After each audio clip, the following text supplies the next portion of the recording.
Mayor Parayno III ang kinakaharap ng 1 taong suspension order.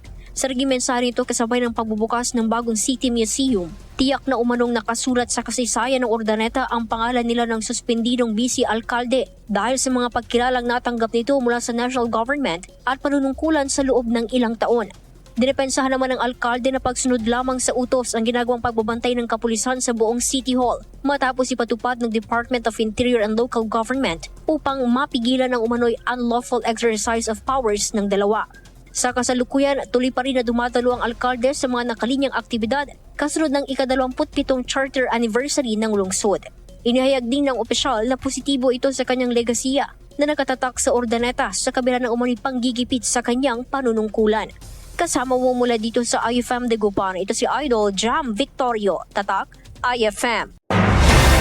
IFM News. IFM News. IFM.